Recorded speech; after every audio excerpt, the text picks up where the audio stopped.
নিরামিষের দিন এইরকম থোড় পোস্ত যদি থাকে তাহলে গরম ভাতের সঙ্গে আর কোনো কিছুই লাগবে না, এতই টেস্টি হয়।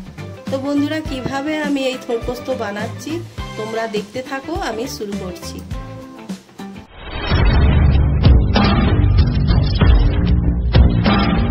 হ্যালো বন্ধুরা, আমি কেএসপি কিচেন থেকে তোমাদের স্বাগত জানাই। থোড় পোস্ত বানাবার জন্য এই থোড় নিয়ে নিয়েছি একটা, খুব নরম নয়, একটু ওর মধ্যে বুড়ো আছে। আর 3টে আলু নিয়েছি, ওর সঙ্গে দেবো। আর 2 চামচ পোস্ত আর সাদা কালো সর্ষে 1/2 চামচ নিয়েছি। থোড় পোস্ততে একটু সর্ষে দিলে ভালো লাগে। আর গুঁড়ো লঙ্কা দেবো না, ওই জন্য 3টে শুকনো লঙ্কা নিয়েছি। আর নিয়েছি 5টা কাঁচা লঙ্কা, একটু ঝাল ঝাল হবে। আর একটা টমেটো নিয়েছি, হলুদ নিয়েছি। আর ফোড়নের জন্য একটা শুকনো লঙ্কা আর 5 ফোড়ন, আর সর্ষের তেল হবে আর নুন। তো শুরু করছি। কিভাবে থোড়টা কাটতে হবে সেটা তোমাদের দেখাবো। আর এটা বটিতেই কাটতে সুবিধা হয়, তাই বটিতেই আমি কাটবো। সবাই জানো হয়তো, তবুও আমি কিভাবে কাটছি তোমরা দেখো।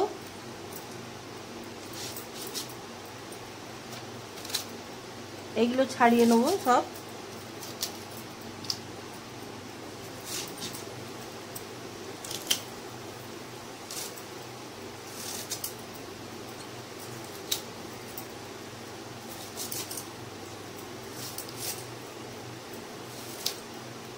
এটা গোড়ার থোড়, একটু বুড়ো আছে, এইভাবে কেটে নেব।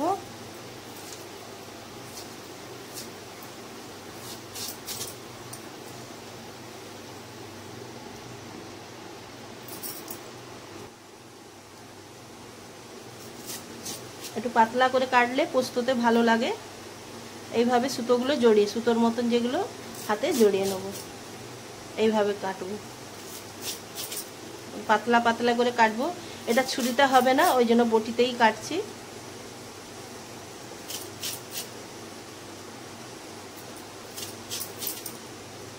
এইভাবে সুতোগুলো সব বার করে নিলাম, ফেলে দিলাম।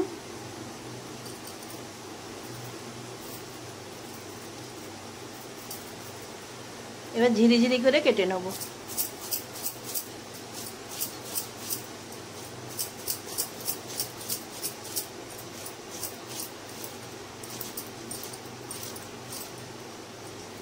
দেখো কত ঝিরিঝিরি হয়েছে।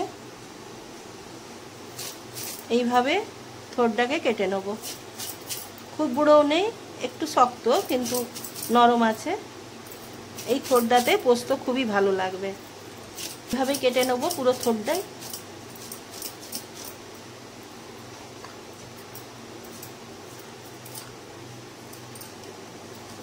থোড়টা ভালো করে ধুয়ে নিয়েছি। একটুখানি নুন দিয়ে এটাকে ভালো করে চটকে নেব।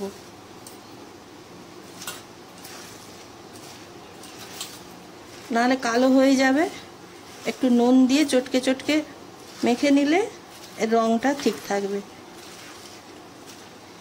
এর মধ্যে খুবই আয়রন আছে, তো তাই জন্য একটু কালো হয়ে যায়। একটু নুন দিয়ে চটকে চটকে মেখে নিলে একটু নরমও হয়ে যাবে।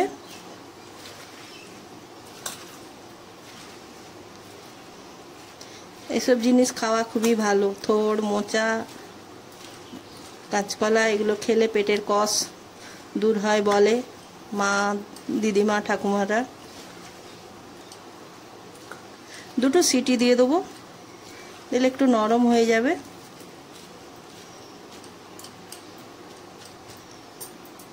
এইভাবে একটু মাখা থাক 10 মিনিটের মতো। তারপর প্রেসারে 2টো সিটি দিয়ে নামিয়ে নেব। আলুগুলো এরকম ডুমো ডুমো করে কেটে নিয়েছি। একটুখানি নুন আর একটুখানি হলুদ দিয়ে এটাকে মেখে নেব।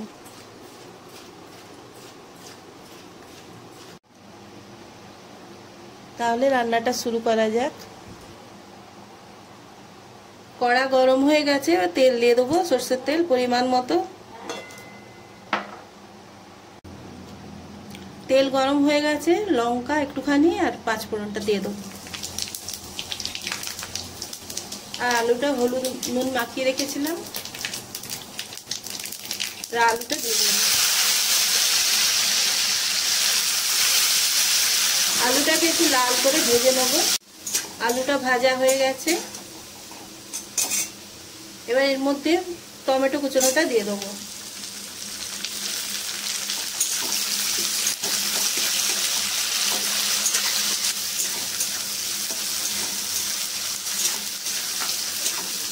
টমেটোটা একটু কষিয়ে নিলাম, এর মধ্যে সর্ষে পোস্ত লঙ্কা বাটাটা দিয়ে দেবো।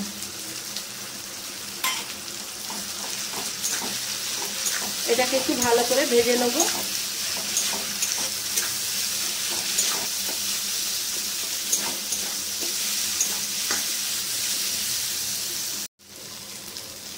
একটুখানি হলুদ দেবো, কেন থোড় সেদ্ধ করা হয়েছে হলুদ দিয়ে।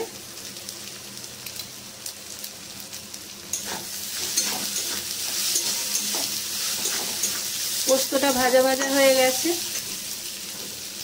এবার এর মধ্যে থোড় সেদ্ধ যে করেছিলাম 2টো সিটি দিয়ে এটা দিয়ে দেবো।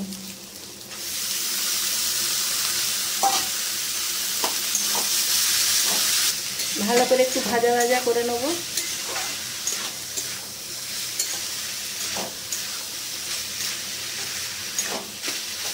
এইভাবে থোড় পোস্ত করে দেখবে, খেতে খুবই ভালো হয়, একটু ঝাল ঝাল হয়, খুবই ভালো লাগে খেতে। 2 মিনিট ধরে এটা কষিয়ে নিয়েছি।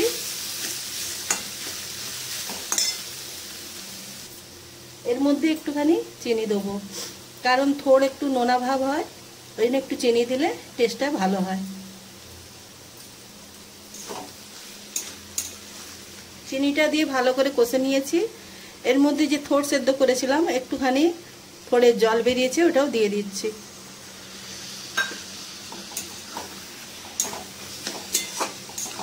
আলু সেদ্ধ হয়ে গেছে, থোড়ও সেদ্ধ হয়ে গেছে, ওর মধ্যে অল্প জল দেবো।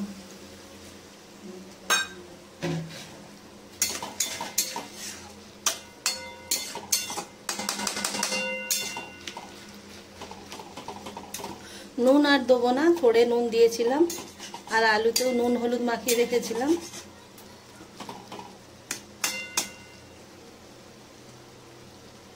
এক চামচের মতো কাঁচা তেল দিয়ে দিলাম। গ্যাসটা সিম করে এবার ঢাকা দিয়ে দেবো 2 মিনিট। 2 মিনিট পর আসছি।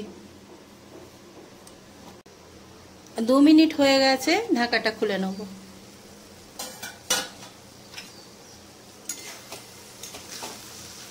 থোড় পোস্তটা কমপ্লিট হয়ে গেছে। তো বন্ধুরা, যদি আমার এই থোড় পোস্ত রান্নাটা ভালো লেগে থাকে কমেন্ট করে জানাবে, আর লাইক শেয়ার করবে। নতুন বন্ধু হলে সাবস্ক্রাইব করে আমার পাশে থাকবে। আজকের মতো আসছি।